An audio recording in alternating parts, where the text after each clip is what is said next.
బతుకమ్మ సంబరాల్లో భాగంగా పర్యాటక ఎల్బీ స్టేడియంలో బైక్, సైకిల్, స్కూటర్స్ ర్యాలీని జెండా ఊపి ప్రారంభించారు మంత్రి జూపల్లి కృష్ణారావు. సైక్లిస్టులతో కలిసి ర్యాలీలో పాల్గొన్నారు. ఎల్బీ స్టేడియం నుంచి ఎన్టీఆర్ స్టేడియం వరకు ర్యాలీ సాగింది. హైదరాబాద్ ఉమెన్ బైకర్ సంప్రదాయ వస్త్రధారణతో బుల్లెట్ ర్యాలీలో పాల్గొన్నారు. తెలంగాణలోని పర్యాటక ప్రాంతాలను సందర్శించి టూరిజం ప్రమోషన్లో భాగస్వాములు కావాలని మంత్రి జూపల్లి పిలుపునిచ్చారు. ఎన్టీఆర్ స్టేడియంలో ర్యాలీలో పాల్గొన్న రైడర్స్ కు ప్రశంసా పత్రాలు అందజేశారు. ఈ కార్యక్రమంలో మంత్రితో పాటు పర్యాటక అభివృద్ధి సంస్థ ఎండి క్రాంతి వల్లూరు కూడా పాల్గొన్నారు.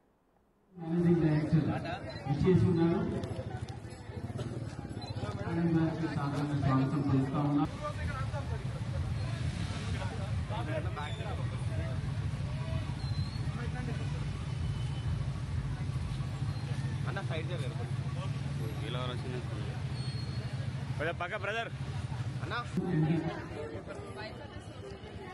మేనేజింగ్ డైరెక్టర్ విచ్చేసి ఉన్నారు. సాధారణ స్వాగతం పలుకుతా ఉన్నారు.